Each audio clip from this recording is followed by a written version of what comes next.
Tamil director ശങ്കറിൻ്റെ ഒരു ഫിലിമോഗ്രാഫിയെ പറ്റിയാണ് സംസാരിക്കുന്നത്. ശങ്കറിൻ്റെ ആദ്യത്തെ ചിത്രം 1993 ഇറങ്ങിയ ജെൻറ്റിൽമാൻ എന്ന് പറഞ്ഞ പടത്തോടെയാണ് ശങ്കറിൻ്റെ കരിയർ ആരംഭിക്കുന്നത്. ജെൻറ്റിൽമാനിൽ നായകൻ അർജുൻ സർജയായിരുന്നു നായകൻ.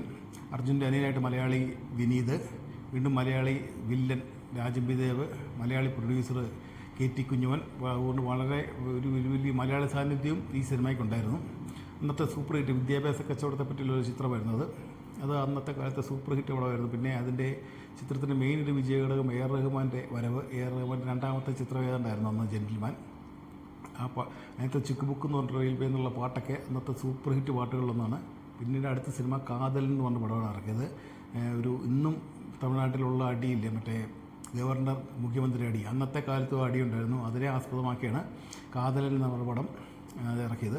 കാതലിനെ AR റഹ്മാൻ്റെ മ്യൂസിക്കും അതിനകത്ത് മുക്കാല എന്നുള്ള പാട്ടൊക്കെ ഉണ്ടല്ലോ, അത് ഇന്നും അടിപൊളി ഹിറ്റായി തുടരുന്ന മുക്കാല എന്നുള്ള പാട്ട്. പിന്നെ അതിനകത്തെ വില്ലൻ രഘുവരൻ്റെ വില്ലൻ സാന്നിധ്യം അതൊക്കെ കിടിലനായിരുന്നു. രണ്ടാമത്തെ ചിത്രം. മൂന്നാമത്തെ ചിത്രം കമലഹാസനെ നായകനാക്കി ഇന്ത്യൻ, കമലഹാസൻ ഡബിൾ റോൾ ചെയ്ത ഇന്ത്യൻ എന്ന് പറഞ്ഞ സിനിമ.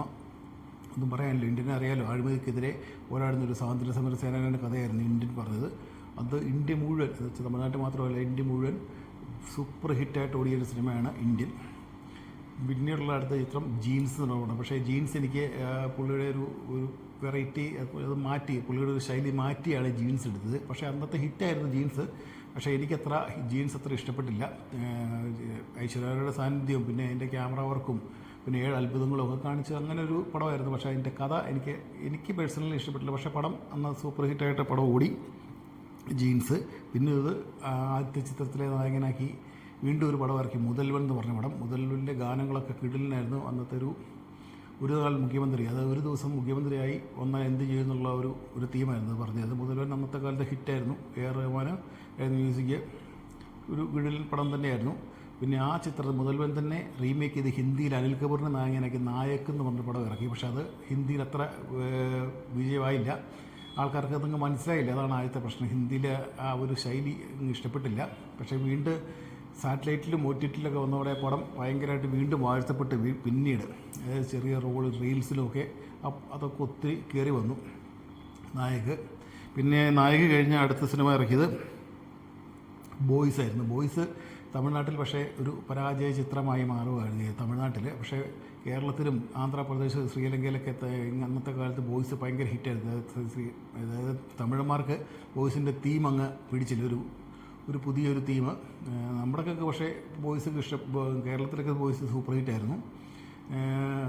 പിന്നീട് അത് ബോയ്സ് കഴിഞ്ഞുള്ള പടം അന്യൻ, അതറിയാലോ, വിക്രത്തിനെ വെറൈറ്റി ആയിട്ട് എടുത്ത് വിക്രത്തിൻ്റെ ഒരു വിളയാട്ടമായിരുന്നു എന്നിൽ കണ്ടത്. 3 കഥാപാത്രങ്ങളെ ഒരാൾ തന്നെ 3 കഥാപാത്രങ്ങളെ അഭിനയിച്ച ഒരു സീനാണ്. അവസാനത്തെ ക്ലൈമാക്സ് സീനൊക്കെ വിക്രം കിടന്ന് വിളയാടുമായിരുന്നു, വിക്രവും പ്രകാശ് രാജും ഒക്കെ. അതുപോലെ ഇതിനകത്തൊരു വ്യത്യസ്തതയുള്ളത്, ആദ്യമായി AR റഹ്മാനെ മാറ്റി ഹാരിസ് ജയരാജാണ് ഈ പടത്തിൻ്റെ മ്യൂസിക് ചെയ്തത്. ഒന്നും പറയാനില്ല, AR റഹ്മാനെ തന്നെ കിടപിടിച്ച് നിൽക്കുന്നൊരു മ്യൂസിക്കായിരുന്നു. അതിൻ്റെ BGM ഒക്കെ ഇന്നും നമ്മുടെ മനസ്സിൽ ഇപ്പോഴും ഉണ്ട്. അന്യൻ്റെ മ്യൂസിക്. അന്യൻ ആയിരുന്നു അടുത്ത ഒരു ചിത്രം. അത് കഴിഞ്ഞ് അന്യൻ കഴിഞ്ഞ് ഇറക്കിയത് ശിവാജി, അതായത് നമ്മുടെ രജനീകാന്തിനെ നായകനാക്കി ശിവാജി. രജനീകാന്തിൻ്റെ ഏറ്റവും പീക്ക് പടം എന്ന് വെച്ചാൽ രജനീകാന്ത് അന്നത്തെ കാലത്തും സൂപ്പർ ഹിറ്റ് തലൈവർ തന്നെയായിരുന്നു. പക്ഷേ രജനീകാന്തിനെ വെച്ച് ഇതുപോലൊരു ഒന്നും പറയാം, ഇതിൻ്റെ മുകളിൽ രജനീകാന്ത് വരാനില്ല എന്നുള്ളൊരു രീതിയിലായിരുന്നു അന്ന് ശിവാജി പുള്ളി ഇറക്കിയത്. AR റഹ്മാൻ തിരിച്ചു വന്ന് തകർപ്പൻ ഒരു പടമായിരുന്നു ശിവാജി. അതിനകത്ത് ബഡ്ജറ്റ് പോലും നോക്കാതെ ഉള്ളൊരു പ്രൊഡക്ഷനാണ്. AVM ആയിരുന്നു ഇത് പ്രൊഡക്ഷൻ ചെയ്തത്. AR റഹ്മാൻ തകർത്ത് വാരി ശിവാജിയോട് നമ്മുടെ രജനീകാന്തിൻ്റെ സൂപ്പർ താരപദവി ഒരു 10 മടങ്ങ് മുകളിലേക്ക് പോയിട്ടുണ്ട്. പിന്നെയുള്ളത് എந்திരൻ അടുത്ത പടം വീണ്ടും രജനീകാന്തിനെ വെച്ചാണ്. ഇത് എந்திരൻ ഒന്നും പറയാനില്ല, എந்திരൻ കിടുപ്പനായിരുന്നു. എന്ന് വെച്ചാൽ ഒരു വെറൈറ്റി. അതാണ് അന്ന് സൺ പിക്ചേഴ്സ് ആയിരുന്നു എந்திരനെ ഇറക്കിയത്. AR റഹ്മാൻ്റെ മ്യൂസിക്, ഒരു ബഡ്ജറ്റ് ഒരു നോട്ടമില്ലാതെ ബഡ്ജറ്റിൽ ഇറക്കിയ ഒരു പടം. അന്നത്തെ കാലത്ത് സൂപ്പർ ഹിറ്റായിരുന്നു. വെച്ചാൽ രജനീകാന്ത് ഉഗ്രൻ റോളാണ് ചെയ്തത്. ഒരു വില്ലനും നായകനുമായിട്ടുള്ളൊരു ഉഗ്രൻ റോള്, ഡബിൾ റോൾ ചെയ്ത് രജനീകാന്ത് ആ പടത്തിനെ അടിപൊളിയാക്കിയിട്ടുണ്ട് എந்திരൻ. പിന്നെ ചെയ്തത് ഒരു റീമേക്ക്, അതായത് 3 ഇഡിയറ്റ്സിനെ ആദ്യമായിട്ട് ശങ്കർ ഒരു റീമേക്ക് ചെയ്തു, നൻപൻ എന്ന് പറഞ്ഞ. പക്ഷേ പടം നമ്പൻ തമിഴ്നാട്ടിൽ അത്ര കാര്യമായിട്ട് ഓടിയില്ല. ഒരു ആവറേജ് ഒരു ഹിറ്റേ ഉള്ളതെന്ന് വെച്ചാൽ അതിനെ നായകൻ വിജയുടെ ഒരു 100 ഇരട്ടി കഴിവുള്ള ആളാണ് അമീർ ഖാൻ അവിടെ ചെയ്തത്. അതുകൊണ്ട് ആൾക്കാർക്ക് അമീർ ഖാനെയും വിജയിനെയും തമ്മിൽ താരതമ്യപ്പെടുത്തിയപ്പോൾ അതങ്ങ് വലിയ സുഖിച്ചില്ല ആൾക്കാർക്ക്.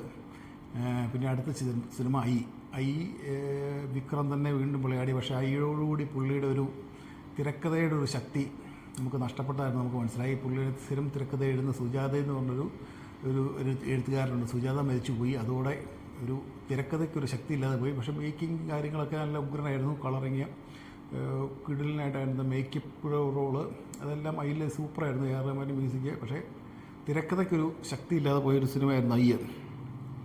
പിന്നെ ചെയ്തത് എന്തിരൻ 2.0. കാശ് വാരി എറിഞ്ഞിട്ടുണ്ട് എന്തിരൻ 2.0. പക്ഷേ പടത്തിൻ്റെ ആ ഗുണം അതിൻ്റെ തിരക്കഥയുടെ ശക്തി വീണ്ടും പോയി. എ ആർ റഹ്മാനോ നമ്മുടെ രജനീകാന്തോ ആര് കാണിച്ചിട്ടും പക്ഷേ എന്തിരനിലൊരു ഫസ്റ്റിൻ്റെ ഒരു കണ്ടിന്യൂറ്റി എന്തിരനിൽ 2.0 ഒരു ശരിക്കും പറയുകയാണെങ്കിൽ പരാജയപ്പെടുകയാണ് ഇത്. ഒരു ശക്തിയില്ലാത്തൊരു തിരക്കഥയായിരുന്നു ഇതിനകത്ത് പറ്റിയത്. പിന്നെ ഇറക്കിയത് ഇന്ത്യൻ 2.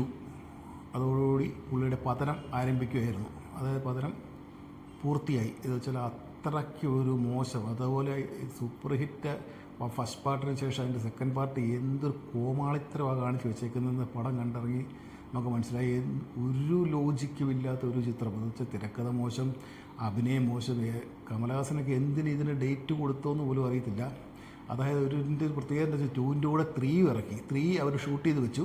2 ഹിറ്റാവുമെന്ന് ഓർത്തുകൊണ്ട് 3യും ഷൂട്ട് ചെയ്ത് വെച്ചു. പക്ഷേ ഇതുവരെ ഇറങ്ങിയിട്ടില്ല. നന്നായി ഇറങ്ങായിരുന്നത്. ഉള്ള വിലയും കൂടെ പോവുള്ളൂ.